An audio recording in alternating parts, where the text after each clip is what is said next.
So I want to, apologies for the noise, I've got a server rack running behind me. I want to be able to drill a hole in here that will fit these bolts. To do that, I grabbed a drill bit that was just slightly bigger than the screw. I don't know if you can really see that. However, so I've also, you can see here, set up a jig so that I can put a piece, drill it, put a bus bar in, drill it, and so on. I haven't checked to see if the speed is the right speed for drilling metal, but, well, I guess we'll see. Ah, that's already tin copper. Nice.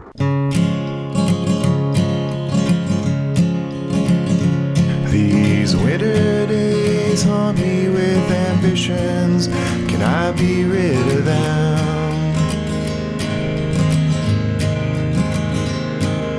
As grizzly haze soaks into my pores and drips right out again.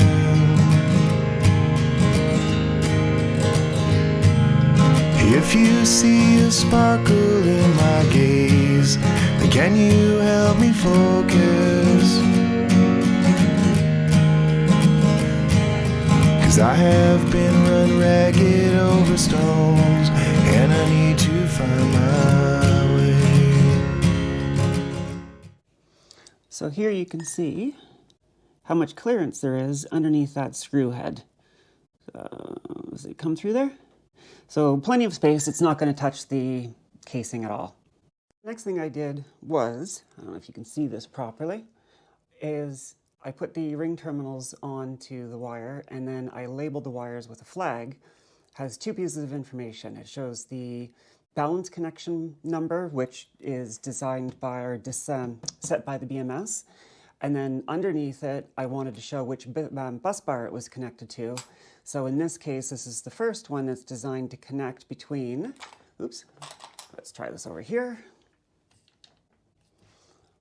So you can see this one here is going between A01 and A02, and it's balance connection 1. So I'll put that on like that. Put this on like this. Now, what I'll do to make sure it's tight, see if I can turn this here. If you can see this properly.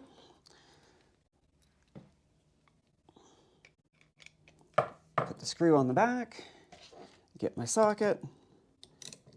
Oh, make sure it's in the right direction. And give it a little bit of tension. The reason I'm holding it with the screw at the back is even though this is threaded, it wasn't properly tapped and it would take very little to knock the threads out.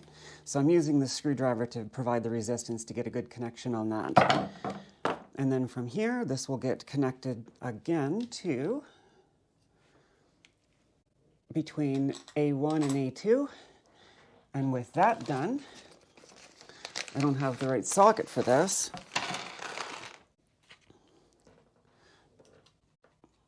The actual caps will go on to the battery posts. And this will be repeated for all of the connections throughout the battery, save for back here to back here, which I'm going to have to make a cable for. And that's going to come up in a few minutes. So as you can see, I've already done all of these. Again, I explained what I was trying to do, but sound broke. So I think I've got a time lapse I'll show you of me doing this, and now I'm going to go ahead and start putting this together. I'll do another time lapse, see which one looks better. Legend grows about this helpless hero who's seen his darkest hour.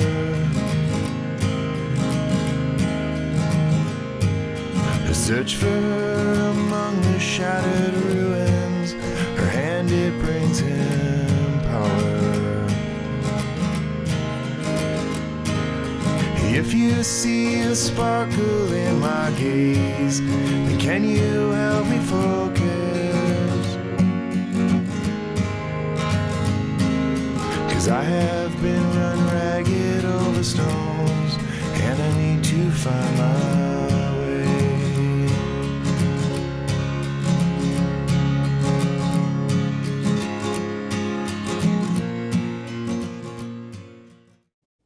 So I finished connecting the leads to the bus bars. World's fanciest wind chime. And before I actually started connecting them to the batteries, I thought I would explain a little conundrum I have that I have not yet answered. If you recall, the batteries are set up in that 2x8 grid. So I have one leftover bus bar that was originally supposed to connect this battery to this battery, but I'm going to need a cable for that. So I have an extra bus bar. So what's the problem of having an extra bus bar? Nothing really, except I now have 3 leads. Let's see if I can find them here. 3 leads that have to connect to something in order to read the batteries. One for the battery negative. Let's see if you can see that. I don't know if I've centered that. Battery negative, one for the battery positive, and one for the jumper back here. So I have a couple of options. I can cut this and tap it twice, and that gives me a connection on 2 of them, which I could do for the battery plus and the battery minus. But then I don't have a way, I need to figure out a way to put the last battery lead or balance lead onto batteries, 8 and 9. One of my thoughts is to actually try to directly connect it to the wire. I don't know if that's going to work or not. So I am going to ponder this question while I connect up the rest of these, and let's see if I come up with an answer. If you see a sparkle in my gaze, then can you help me focus?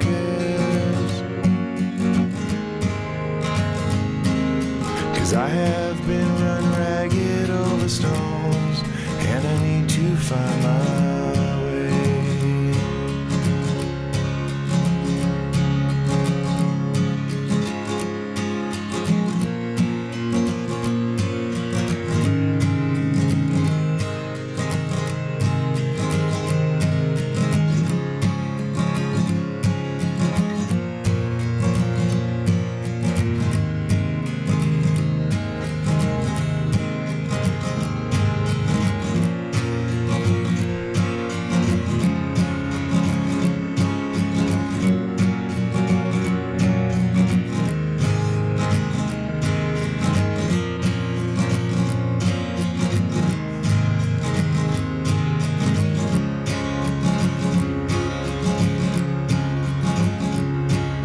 'Cause I have been run ragged over stones, and I need to find my way. 'Cause I have been run ragged over stones, and I need to find my way.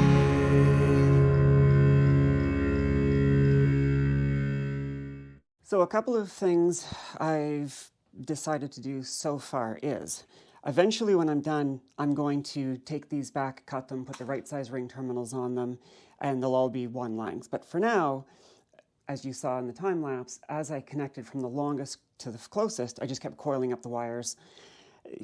If there was more amperage, I'd be worried about these coils because technically there's a magnetic field and I don't know how sensitive the BMS is, but at this point in time, I'm not going to worry about it. The other decision I made was I don't want to cut this bus bar until I decide, A, if I'm actually going to replace the bus bars. I was sure I was going to when I thought these were aluminum. But now that I know they're copper, I may want to keep them. So by putting this one here, I taped it off so that it doesn't accidentally short against this pin or this bar or this bar. And it's literally just a connection point so that I can track the charge on this battery. That leaves me still unresolved on how to connect these two, but I'll figure something out as I start to think about that. That's tomorrow's problem. The next thing I'm going to do is tighten all of these down. And then something I've actually been slightly nervous about, which is creating my first cable. I've never tried to crimp a cable that's heavy enough gauge where I would have to use a pneumatic crimper. I got this one as a backup, especially when I'm on the boat. I like tools that take up very little space. But I think for now I'm going to use the hydraulic one I got. So I'm going to stop here and go on to another time lapse and start putting the bolts to bolt the bus bars down. Note that at this particular point in time, this is still effectively two independent 24 volt packs. So 24 volt isn't a super dangerous voltage at this point. Even 48 isn't that dangerous, but it's starting to get up there. One thing you might have noticed during the time lapse is I taped off my long screwdriver. Now that this is starting to come together, the chances of a short are going up. I know a lot of people recommend electrical tape. The reason I like the heavier duct tape is it provides just physically more meat between the metal and the outside casing. With electrical tape, if you drop it, it's relatively thin and it'd be easy to gouge it and expose the metal underneath. I figured this gives me a little bit more of a bumper. Did the same thing to my wrench. Okay, so I am going to pause here and do another glorious time lapse. Wraps, I can't talk.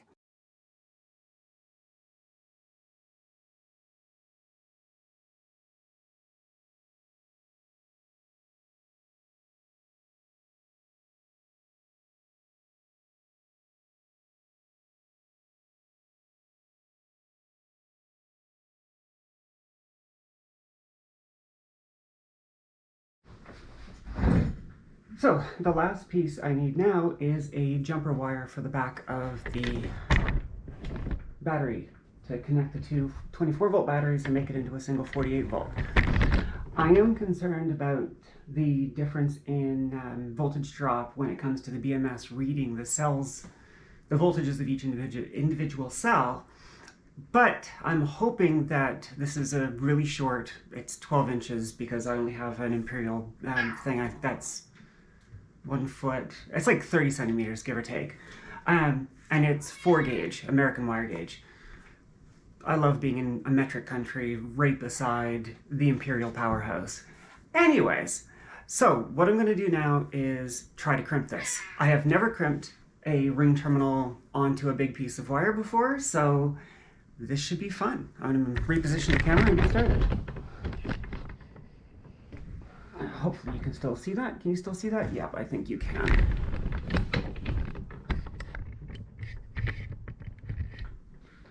So, I've got hello cat. Did you want to say hi? Hello kitty. Hello. Okay, jump back down now. No, please jump back down now. Thank you. That was Lynx. Anyways, so what I'm going to do is cut just a little bit more insulation than needed to get the wire fully inside of the, well, that's the barrel, I guess, and that would be the ring. Anyways, terminology doesn't matter that much. So I'm going to cut about that much off. I'm going to try not to nick the conductor underneath. I have shrink tubing, so if I don't get this completely right, I'm not too terribly worried. This, by the way, is marine grade tinned copper, Anchor specifically. Anchor brand. Let's watch Maddie try to figure out how the hell to take insulation off of a wire. I normally work in the computer world where the insulation is generally a lot thinner than this, so bear with me a second here. It's starting to come now. Again, I'm being very careful because I don't want to nick the stranded wires inside and potentially cause them to break if I can avoid it. And one of the things too is with this setup, if I find that there's too much of a voltage drop across this conductor, I can always double it up.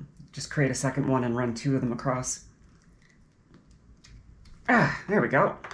So yeah, it looks like it's aluminum, but if you look right at the end, I don't know if the camera can pick that up, but you can see the little hint of copper. It's the same idea as the bus bars.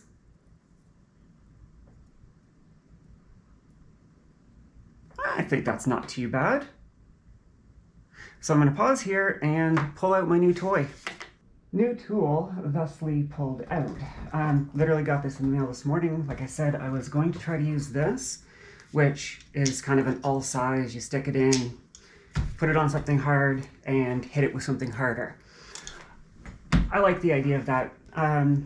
Takes up very little space, but I don't know how hard to hit it. This is entirely new to me, so I thought, you know what?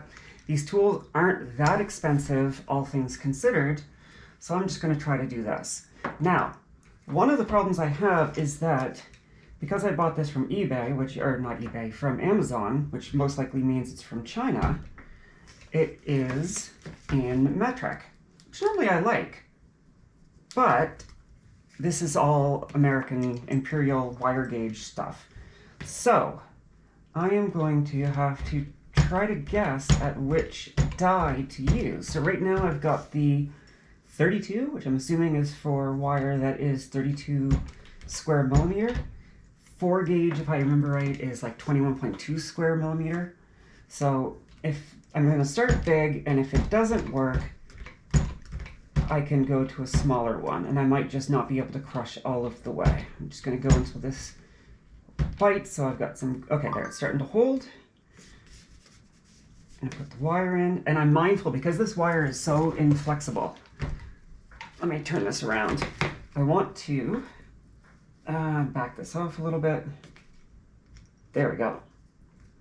I want to make sure that it's pointing straight down, and that, oh, bollocks. Did I mention this is the first time I've ever used it?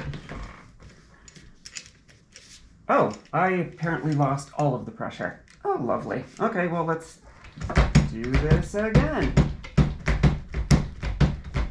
Okay, so I'm mindful of where the down is. Okay, it's not crushing, it's just holding. Let's get this in and try not to have any of the strands get peeled back. All right. Here we go.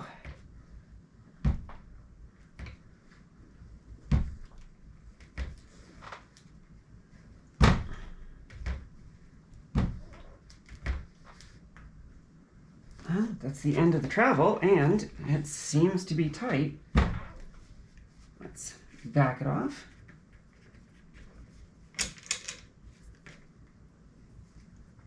I dare say that's entirely reasonable. All right, I'm going to turn off the camera because the camera's batteries are almost dead. Get some heat shrinking. Actually, I can probably get the heat shrink on afterwards. So I'm going to do the other ring terminal, and then I'll bring you back. That actually went a lot better than I expected. Like I said, these are, look at that. It actually stamps, I don't know if you can see that. It stamps the number 35 right into the lug, or into the barrel. That's pretty neat. So one of the things I wanted to make sure was that these were the same orientation, so that when I go to connect them onto the battery, I'm not trying to twist the wire too much. So that is awesome. I'm really happy with this. I am going to go down and get some heat shrink tubing and clean those up. And then I am going to put them on the battery, and then we can try testing for the first time how much voltage is on it. I should probably actually look at the camera when I'm talking. Hello there. One of the things I'm also a little worried about is my day job got really busy, so I had hoped to start building this battery 3 or 4 months ago. So these batteries have been sitting since they arrived without being charged up. So it's going to be really curious to see what their current voltage is. Yeah, I'm kind of getting excited. So I'm going to pause here. I am going to get these done, these shrink tubed, and then I'll bring you back and we'll do our first voltage test and see how it looks. Okay, so the last thing now is to put some shrink tubing. Being for marine environment, at least in my case, I don't have to use, but I'm supposed to use shrink tubing that is resin infused. So as it bites down and shrinks, it actually creates like a glue layer to help seal off watertight. Now, that's not really important on this short little jumper cable, but like I said, it's what I've got. I had to buy, before I started this project, I bought a pile of supplies, including a bunch of shrink tubing. So there it is now. Hit it with some heat and it should shrink down. Let me see if I can get you a bit closer.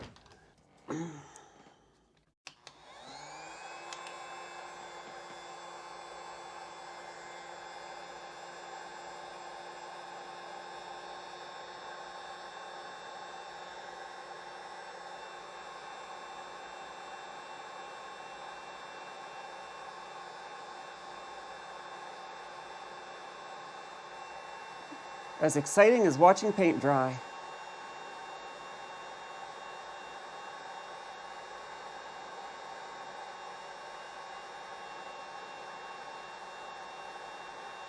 I think if you can see, a little bit of glistening there, probably not coming up on the camera.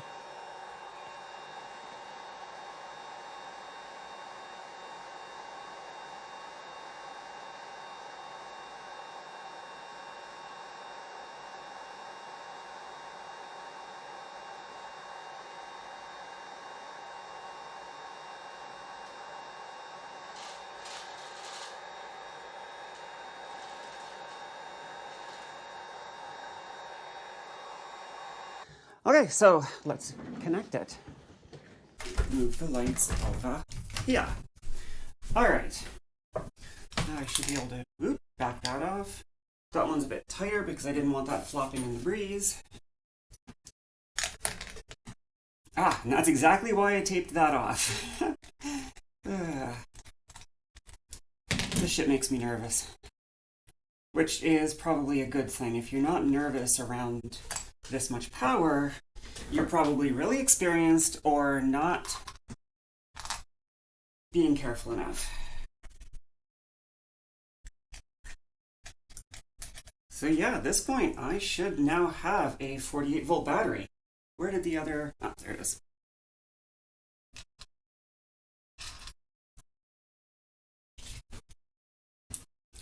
What I'm doing here when I turn this out of the way is I'm just making sure I can see the battery label. I mean, I know it's A10, but still.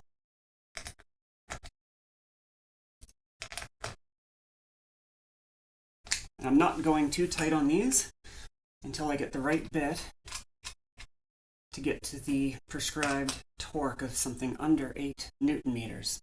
I'm not entirely sure how strong 8 Newton meter is. Okay, so at that point, and there goes my alarm for dinner. Okay, let's see. I'm a little nervous. Why am I a little nervous? I don't know. Yes, I do. I'm new to all of this, and I'm assuming I'm going to screw something up. Okay, so it's set to DC voltage. There's the DC positive. Let's see if I can move around this way so I don't block that camera. Negative. Positive. 52.7 volts. Wow, I have a battery. I mean, it needs a lot of work, but I've got a battery. That's insane. All right, you know what? I think I'm going to stop here and make some dinner and think about what's next. Also, at this point, covering the battery when it's not in use, well, that's just all of the heat shrink tubing falling over, has now become a lot more important. So I don't normally show this, but I cover this so that my kitties don't accidentally touch this.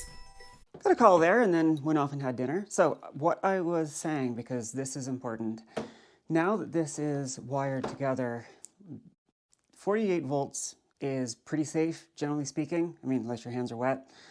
But I don't want to take any chances. So this here is obviously a pretty sketch way of protecting the batteries. I do have plans to build a proper case. Not a long-term proper case. Again, I don't know what it's going to look like when it actually goes on the boat, but I'm probably going to build something up so that all of the connectors are inaccessible, at least, you know, by accident, inaccessible anyways. It really can't be said enough that there is enough amperage across those two terminals on a dead short. It could be a fairly violent event. So if you're building your own battery, be very careful at this stage. There's a lot of power in here. I mean, 14